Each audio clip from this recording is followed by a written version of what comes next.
자, 계속해서 3.1운동 보겠습니다. 3.1운동.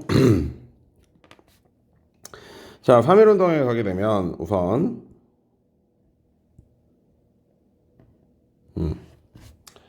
자, 3.1운동을 보기 전에 선생님이 우리가 뭐를 먼저 봐야 된다 그랬지? 그렇지. 1차 세계대전을 먼저 봐야 돼. 자, 1차 세계대전이라 하면 뭐와 뭐의 싸움이라고 그랬어? 그렇죠. 결국은 구제국주의 국가들과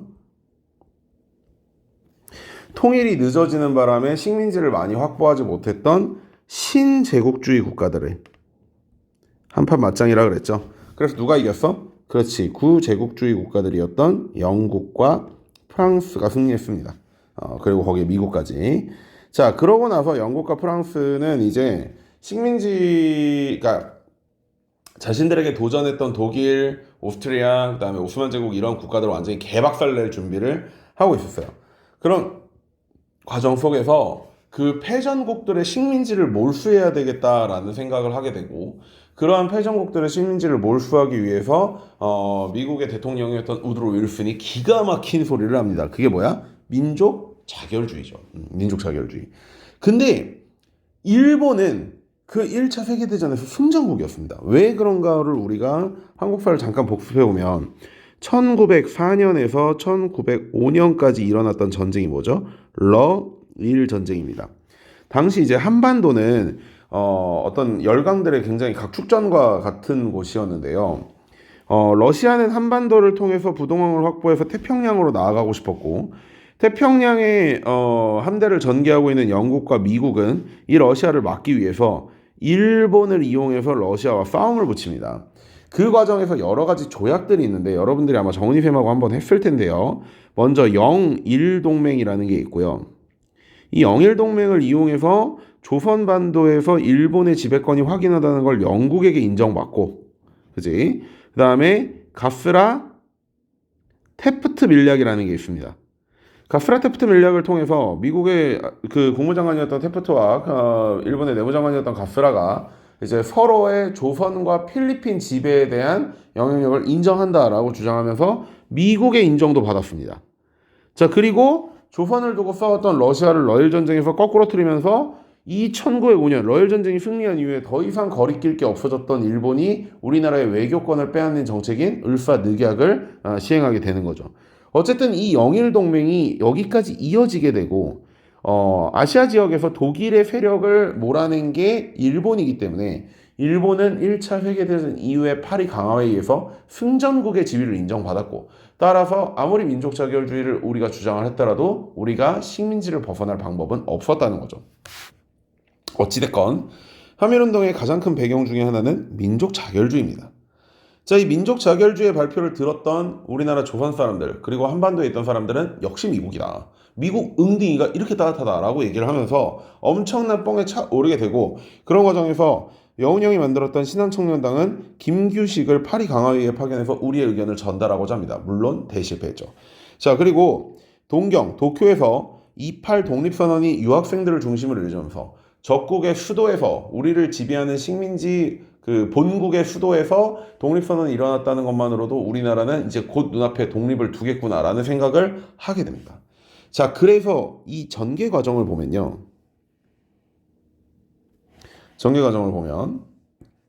자, 먼저 민족 대표 33인이 종교계가 중심이 종교계가 중심이 돼가지고 민족 대표 33인이 모이는데, 여기에 이제 유림들이 빠지게 됩니다. 유생들이 뭐 빠지고 싶어 빠진 건 아니고 시간대가 안 맞았다 뭐 어쨌다 했는데 요걸 뒤지게 먹었어요, 나중에 유림들이. 자, 근데 선생님은 개인적으로 이들의 민족 대표라는 말을 진짜 굉장히 싫어한다라고 했었어. 그러니까 선생님은 이 부분에서는 설민석과 그렇게 의견이 다르지 않아.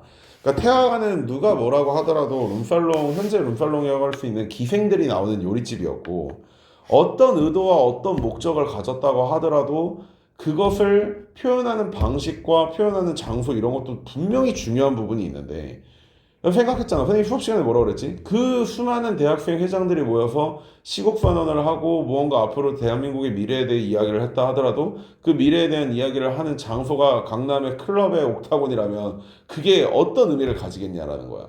왜냐면 그래서 이 부분만큼은 정말 잘못되었다고 생각을 합니다. 어쨌든 여자 끼고 술 먹는 집인 태화관에서 민족대표 33인에 모여서 조선 독립선언서를 발표를 했는지 낭독을 했는지 뭐 들어주는 사람이라고 해봐야 지들끼리 얘기를 하든지 아니면 여자 끼고 먹었으면 66명쯤 되는 그 인원들 앞에서만 발표를 하고 자수를 해서 잡혀갑니다. 알아서. 그래서 학생들이 이 민족 대표들을 기다리다가 도저히 오지 않으니까 태화관에 와서 독립선언서를 입수하고 이 독립선언서를 탑골공원에서 학생들이 낭독하면서 우리의 본격적인 3.1운동이 시작이 되는 거죠. 이러한 것들은 아무래도 학교와 학교 간에 연결되어 있는 어떤 그런 커뮤니티를 중심으로 많이 이렇게 전파가 되어 나갔는데 일본 경찰들은 그것을 알고 나서 학교에 휴교령을 내립니다. 그랬더니 얘네들이 태극기, 뭐 독립선언서 이런 걸 들고 고향으로 내려가서 도시에서 시골로 확산이 되게 되고 이렇게 되니까 해외까지 퍼져나가게 되는 선순환이 일어나게 됩니다.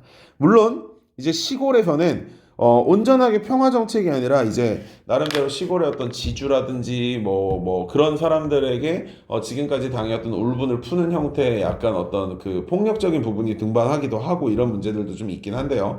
어찌됐건 3.1운동이 굉장히 많은 지역으로 퍼져나가게 됐다는 건 사실이에요. 따라서 일본은 이런 것들을 막기 위해서 유관순 누나를 비롯한 여러 사람들을 옥에서 강제로 고문하고 괴롭히고 지랄 연병 떨고 하면서 괴롭히고 뭐 그런 경우도 있고 제암리 같은 마을에서는 이걸 막겠다고 모든 마을 사람들을 교회에다 넣어놓은 다음에 교회를 통째로 불사질러 버리는 기가 막힌 짓들을 벌이게 되죠. 물론 3.1운동의 한계점도 분명히 있습니다. 아까 말했듯이 100% 평화적인 시위는 아니었다는 거. 두 번째는 이러한 어마어마한 에너지를 끌어냈던 컨트롤 타워, 이 에너지를 효율적으로 쓰도록 분배했어야 됐던 컨트롤 타워, 즉 우리나라 정부의 부재를 보여줄 수 있는 거죠. 따라서 우리는 정부, 조직의 필요성을 느끼게 됩니다. 따라서 곳곳에서 대한민국의 정부를 자처하는 기관들이 생기게 되는데 중요한 것은 세 군데 정도 보면 됩니다. 서울에서 생겼던 한성정부, 그 다음에 블라디보스토크 연해주 쪽에 생겼던 대한국민의회, 그 다음에 상하이 쪽에 생겼던 대한민국 임시정부 정도 기억하시면 되고 요것들이 전부 상하이의 대한민국 임시정부로 통합되었다는 거죠.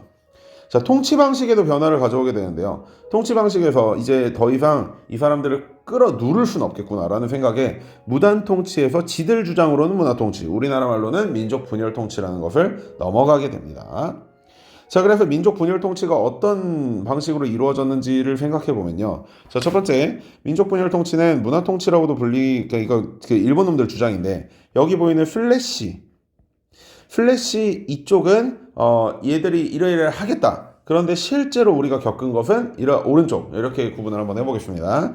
자, 문관총독을 임명하겠다고 했지만 45년까지 실제로 임명한 적 없고요. 태형을 폐지하고 보통경찰제를 실시하겠다지만 어쨌든 경찰서 숫자와 경찰 인력이 증대하면서 우리나라 민족이 그러니까 우리 민족이 감시받는다는 것은 변한 적이 없습니다.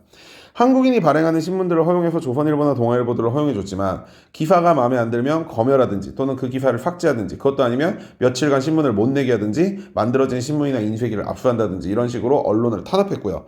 물산 장려운동 등을 허용해서 집회, 시위, 결사의 자유를 허용했다고는 하지만 1925년에 치안유지법을 제정하면서 어떤 기준이나 명확한 근거도 없이 이 새끼는 치안유지에 방해가 된다라는 이름으로 한국인들을 함부로 잡아가둘 수 있겠죠. 이럴 거면 뭐하러 조선태형령과 범죄특결례를 폐지했는지도 알 수가 없는 상황인 거죠. 특히 사회주의 운동이 굉장히 많은 탄압을 받았습니다. 20년대 후반이 되면 일본은 슬슬 전체주의와 군국주의의 길로 나아가는 과정에서 전체주의의 가장 반대편에 있는 게 사회주의라고 그랬잖아. 그치? 왜냐면 사회주의는 계속한 계급 투쟁을 요구하고 있기 때문에 전체주의는 모든 사람들이 하나가 똘똘똘똘똘 뭉쳐가지고 굴러가야 되는 건데 그런 게 아니라 이들을 분열시키는 계급 투쟁을 요구하는 사회주의가 일본에게서는 굉장히 큰 문제점이 돼요. 그래서 나중에 독이일 방공협정 이런 것들도 맺게 되고 독일, 이탈리아, 일본의 공산당을 반대하는 협정 이런 것들도 맺게 되고 이게 나중에 추축국의 삼국동맹의 근원이 되는 거거든요. 자, 그 다음 도평이의 면허비에 이거 중추원과 똑같습니다. 경제력 있는 한국인이면 선거권을 부여하고 의결권이 없기 때문에 자문기관이라고 하더라도 정치에 관여를 못해요. 예를 들어서 족같은 개같은 정책을 들고 와서 야 이거 어때 했는데 족같고 개같은데요 라고 해봤자 의결권이 없기 때문에 이러한 정책들을 막거나 방해할 수가 없게 되는 거죠.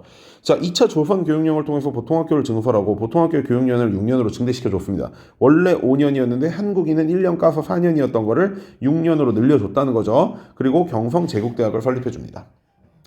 자, 일제의 경제정책 보겠습니다. 산미증식 계획. 자, 산미증식 계획을 보기 전에 우리는 일제의 그 이제 산업화 과정을 조금 살펴볼 필요가 있어요.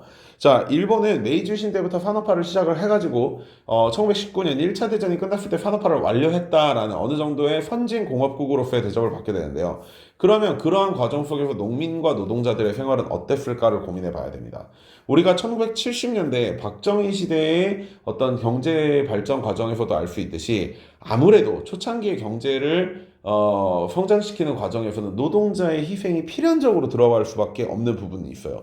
선생님이 수업 시간에도 얘기했지만 10억짜리 회사 10개가 있는 거와 100억짜리 회사 하나가 있는 거는 어떤 경제 위기 상황에서의 대처 능력이 좀 다르다 그랬잖아.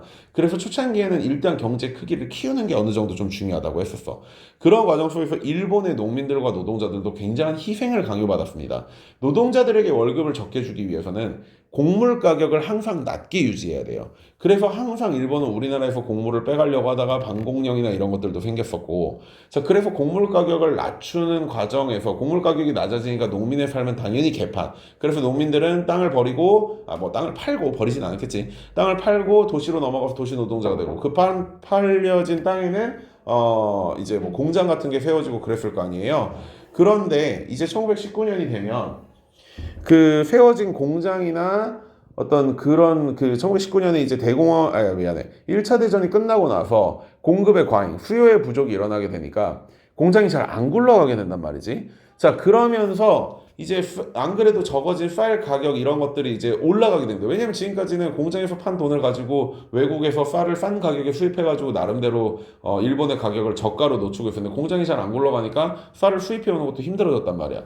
그런 과정 속에서 일본의 쌀 가격이 굉장히 폭등하게 되고 그런 것들을 해결하기 위해서 식민지 조선에서 쌀 생산량을 늘려서 일본으로 가져가자는 산미증식 계획이 나오게 되는 겁니다. 자, 그래서 목표를 보면 일본의 산업화와 도시화로 쌀값이 폭등하고 쌀 소득이 일어나면서 쌀값 안정을 위해서 쌀 생산을 늘려서 일본으로 가져가는 정책인 산미증식 계획을 시행했다는 건데요. 방법은 토지개량 사업이라든지 수리조합 설치, 밭을 논으로 전환, 화학비료를 사용하는데 여기서 중요한 거는 사실 화학비료 정도를 제외하면 나머지는 크게 뭐 이렇게 성과를 본 것은 없습니다. 따라서 생산량이 증가한 것보다 반출량이 더 초과됐기 때문에 한국의 식량 사정이 굉장히 악화됐어요.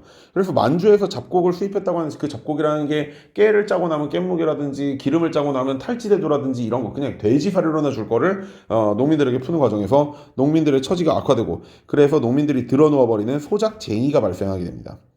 자, 회사령도 마찬가지예요. 기존에 회사령을 허가제로 했던 이유가 뭐였지? 우리나라 민족 자본의 성장을 막고 팔다리 빠진 일본의 어설픈 기업들이 식민지로 넘어와가지고 자리 잡는 것을 도와주기 위한 거였다면 1919년에 1차 대전이 끝나고 나니까 지금 일본에는 그러니까 잉여 자본과 잉여 생산물이 남아있는 겁니다. 왜? 지금 수요가 줄어들었으니까.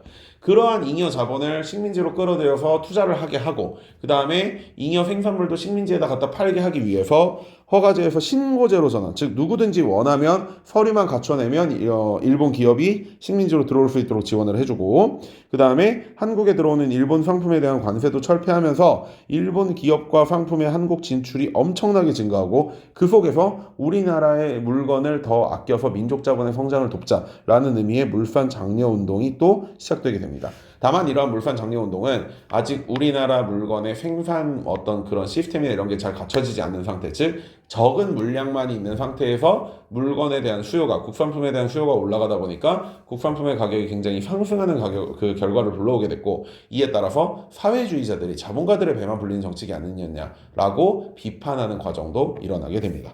자, 이렇게 3.1운동 페이지를 한번 마무리해 보겠습니다.